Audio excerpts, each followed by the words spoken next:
by one a very famous vice president of Exxon Research and Engineering of stealing two of the brightest people from Exxon. I hope you got over that, Michel. You don't seem to have suffered too much for that. I'm taking my time. Don't worry about it. Don't worry about it.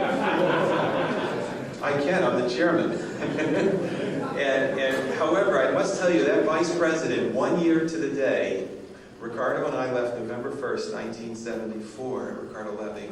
1 year to the day, he left, and he joined the board of Catalytica Associates. So what goes around comes around. Anyway, I would like to introduce Professor Michel Boudart, who is still a strong consultant, important influence on Catalytica, and Professor of Chemical Engineering at Stanford. Michel.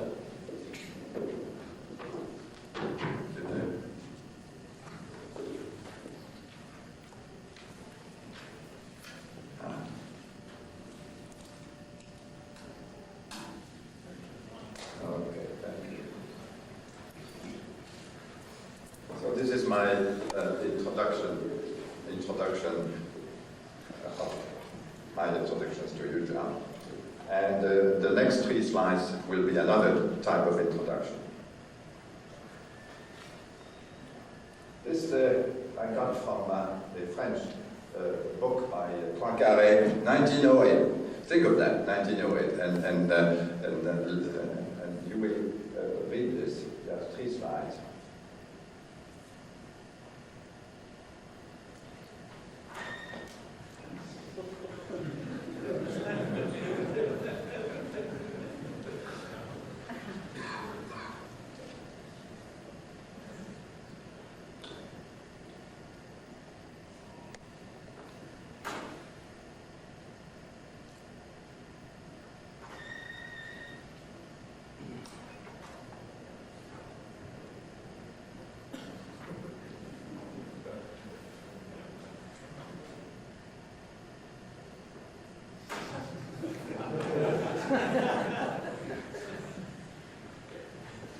Well, John, you have never been introduced as a nut.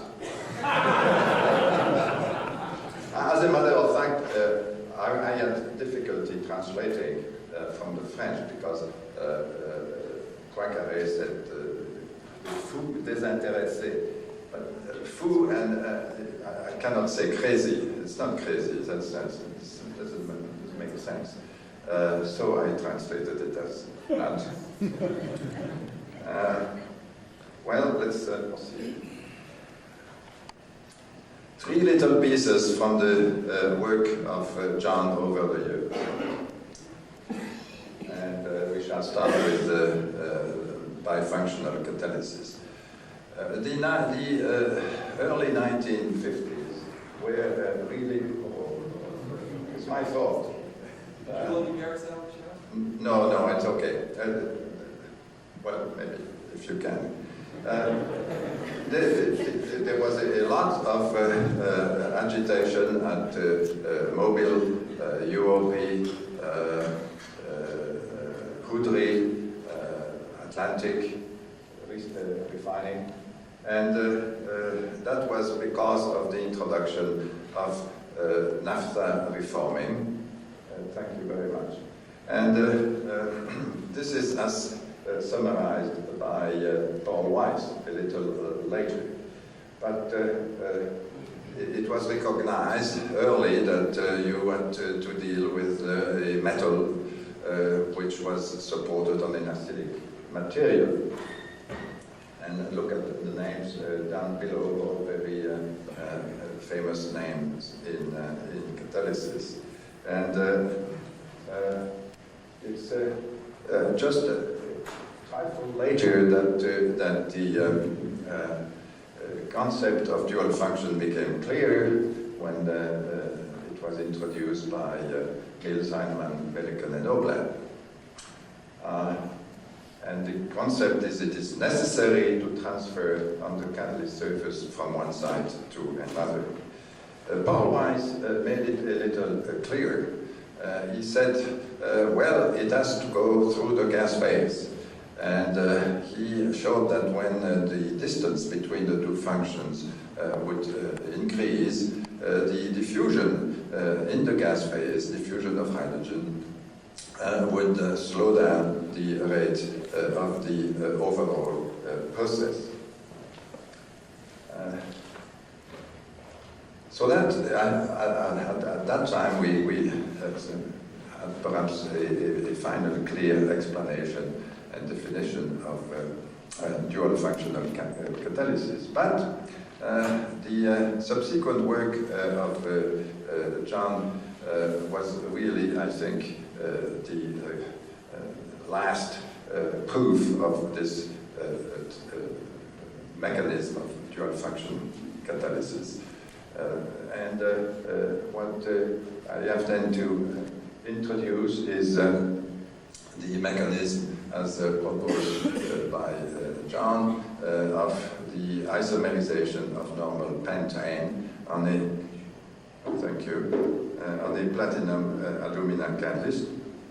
And you see that pentane goes to pentene, then the pentene moves over, then to the acidic site, it isomerizes, far from equilibrium in this case, and then you get back to the metal function. This is the overall rate proportional to the rate of isomerization of the adsorbed pentene, the gadolinium ion on the surface of the acidic alumina, and doing a little bit of rearrangement, you conclude that the overall rate should be proportional to the rate of isomerization, but this expression here can be approximated to a power rate law which, as John said, is an exponent equal to 1/2. So then, on the next slide, you see the crucial experiment of John. What do we see here? We see on platinum alumina, what the rate of logarithmic rate of conversion of normal pentane to isopentane, and it is plotted on another logarithmic scale, this being the calculated equilibrium amount of the pentene, normal pentene in equilibrium with normal pentane. And sure enough, this is then the log-log plot, which gives a slope, which has a slope of 1/2. Fine. What is then the remarkable experiment that was performed by John? Well, he took normal pentene alone, and this is now the much larger, 2 orders of magnitude higher, more than 2 orders of magnitude higher pressure of normal pentene alone on alumina. And remember, this is logarithmic. This is really a bold extrapolation, and this single point falls right on the line of the platinum alumina catalyst. Well, I remember when John presented this at a meeting, and there was at that time still a lot of 1960, a lot of agitation among competitors about the meaning of the acidity of the support and the importance of it and what has to be done to make it acidic. And so somebody jumped after John stopped talking and asked, what kind of alumina did you use and what was the acidity of that alumina? And I wanted to save John from embarrassment, and I jumped up and I said to the other guy, who was of course a competitor from another oil company, why did you ask that question? That was the end of that. And that's the end of my first little bit. Okay, let's proceed to selectivity with bimetallic catalysts. All right. Let's start with the ethane hydrogenolysis, the sort of theme song of John for so many years, ethane hydrogenolysis. When we talk about structure-sensitive or structure-insensitive reactions, I've come to believe that the safest ground is to look at those reactions on single crystals of metals, exposing different phases. And if there is an effect of the anisotropy, structural anisotropy of the rate of reaction, then you say it's sensitive. The reaction is baptized to be structure sensitive and not in the other case. So yes, says Goodman, this reaction is structure sensitive. By contrast,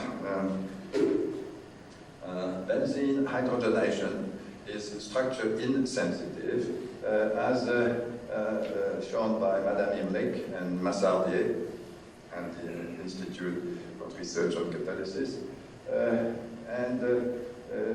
This was, by the way, a rather sensational announcement, because we had all been conditioned to the Ballandine picture of benzene sitting on the 111 plane, and that should be the best plane for an FCC metal and so on. Not at all.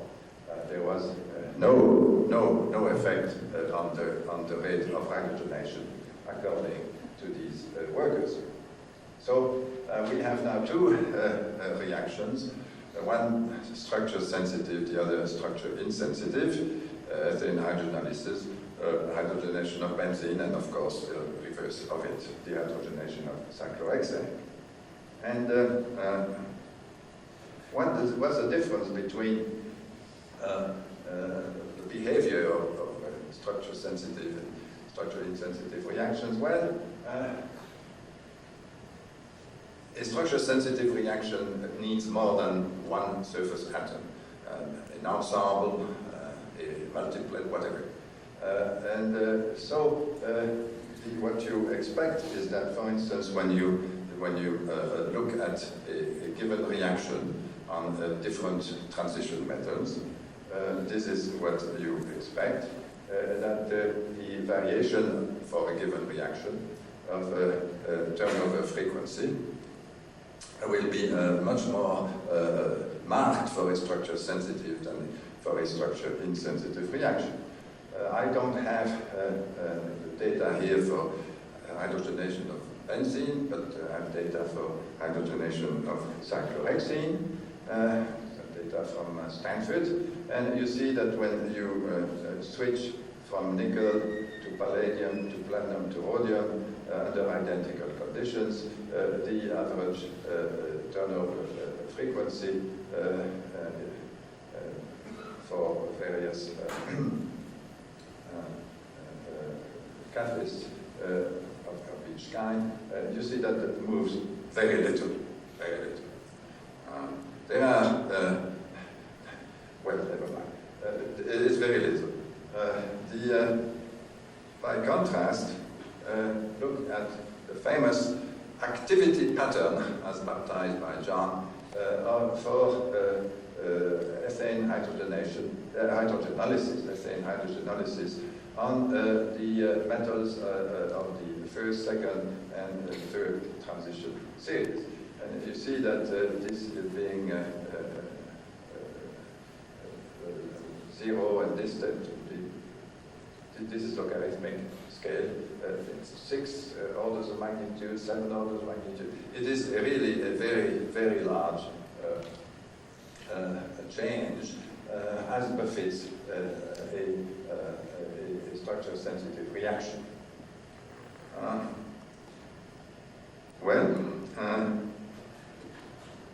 What then do we expect for selectivity pattern?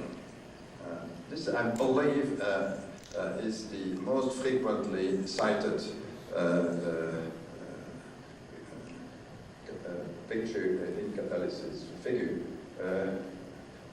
Everybody shows it, so I show it too.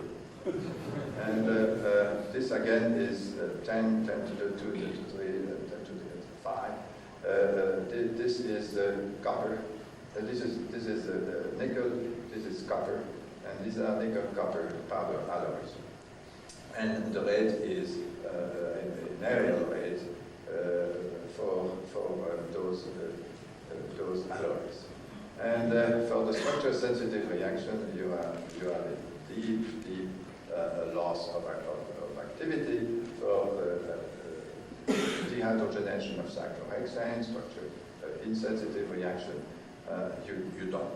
The details would take a lot of explanations, and that's not really too important here. But this was the first example of a selectivity pattern for alloy or bimetallic catalysis, and that certainly has been confirmed time and again by many workers in the field. Third little piece, Langmuir-Hinchelwood mechanism, question mark. And first of all, what do we mean by Langmuir-Hinchelwood mechanism?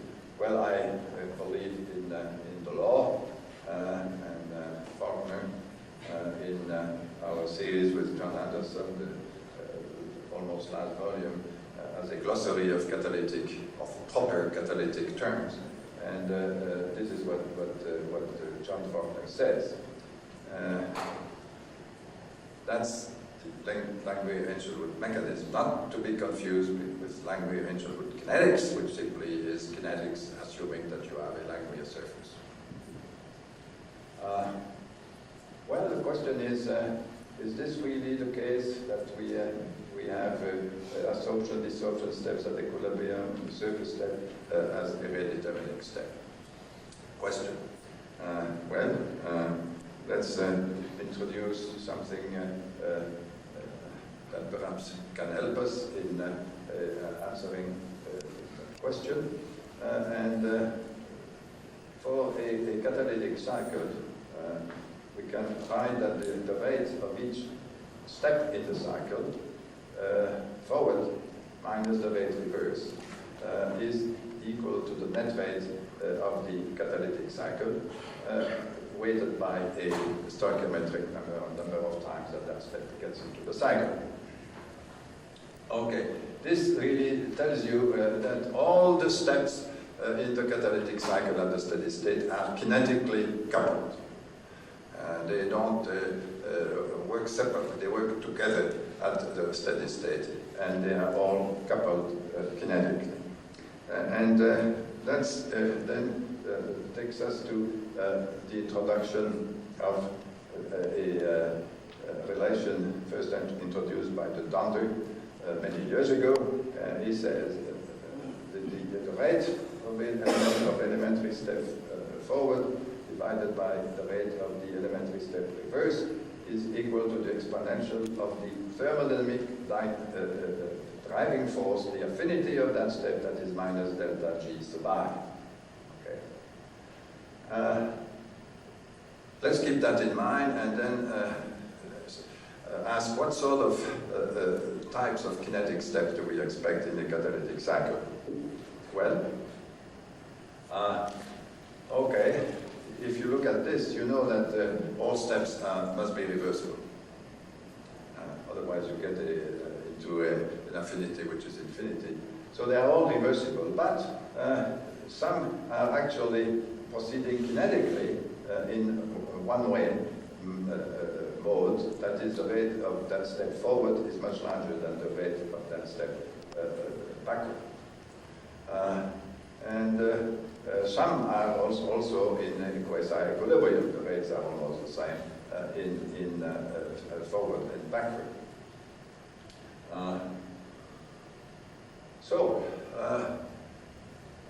For instance, in absorption and desorption in truly applied Langmuir-Hinshelwood mechanism. Example. Again from naphtha reforming studies done by John and his people. Methylcyclohexane going to toluene on a platinum alumina catalyst, of course. Well, what John and his collaborators decided was that everything could be described properly, all phenomena and observations, if you say that methylcyclohexane gets into the surface, reacting with the site, and gives something there. One way in. And then all sorts of things happen, lots. And ultimately you get adsorbed toluene, and the exit step is also one way in, one way out, and the rest you don't care about because the toluene is assumed to be the most abundant reactive intermediate. And that is really as far away as you can imagine from a Langmuir-Hinshelwood mechanism. The consequence is easy. At the steady state, the rate of the catalytic cycle is equal to the rate in, equal to the rate out. You write this, the total number of sites covered or uncovered must be a constant, and the TOF is V over divided by L, and this is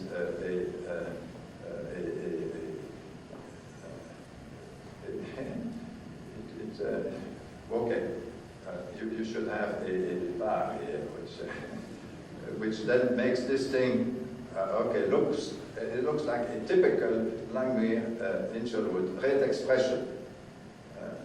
See, constant times m over 1 plus constant times m, and yet it is a totally non-Langmuir-Hinshelwood mechanism because it's irreversibly one way and out, and so adsorption and desorption are not, they are one way, they are as far away from equilibrium as you can get. How was this really pinned down? Two key observations by the Exxon workers. What happened to my slide? Okay, thank you. Toluene is not an inhibitor in the rate expression, as you just saw. And added benzene added in large quantities to the feed didn't affect the rate. So that you conclude that the adsorbed toluene at the steady state, its concentration is much larger than it would be if we were in equilibrium with toluene. The rate of desorption of toluene is much larger than the rate of adsorption back to the surface for toluene. And a little and last elaboration on this observation. Okay, desorption of toluene. Let's look at the rate of desorption compared to the rate of adsorption. The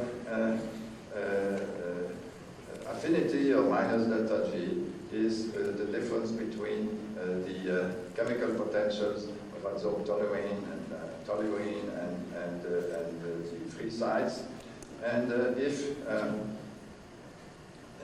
you define a virtual concentration of toluene as that would produce on the surface the same value of adsorbed toluene and free sites as correspond to the steady state, then you are at this virtual equilibrium. You take 1 minus 2, you get the value of the affinity, the chemical potentials are this and that, and you end up with the help of the Donder relationship with the conclusion that the virtual concentration of toluene divided by the actual concentration at steady state is much larger than 1, and also, according to the Donder, that the rate of desorption of toluene is much larger than the rate of absorption back to the surface.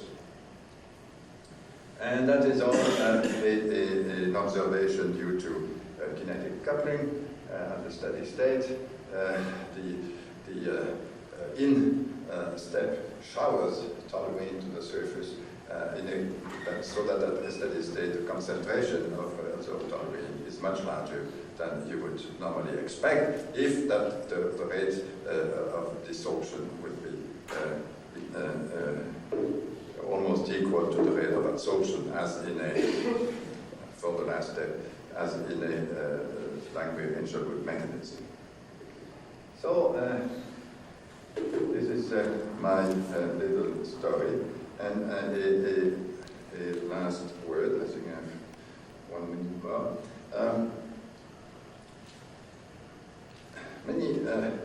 Going back to what Poincaré had to say, and the way that John was doing his research all these years.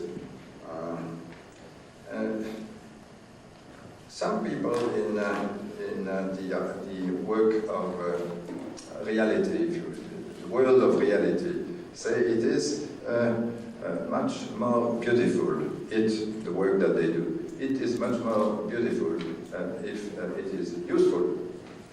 And some of the academic people say just the opposite. It's much more beautiful, the work they do, if it is useless. And I think that the truth is it's neither on one side or another. And the truth is in between, as always shown by the work of John, because it is so much more beautiful when it produces reusable principles. And that's the message of Poincaré in brief. Thank you very much.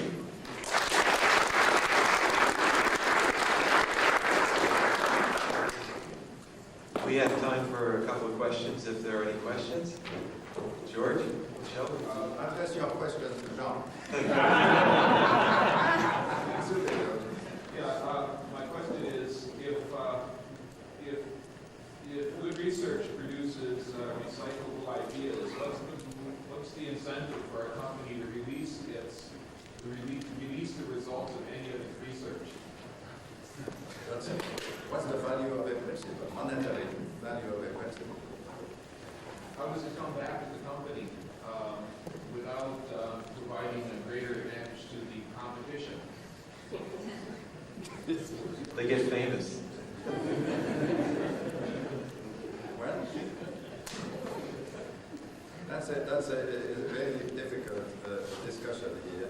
I would certainly hope that in the future, in catalysis, companies will relax the sometimes incredible secrecy due to litigations and so on. Then catalysis will finally become a respectable science.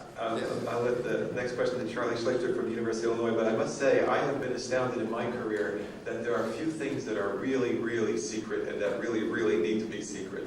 It's, I think, up here. Charlie, do you have a question? Well, I wanted to add something to that, which is that it's very clear that it's enormously important to a company to attract exceedingly bright people.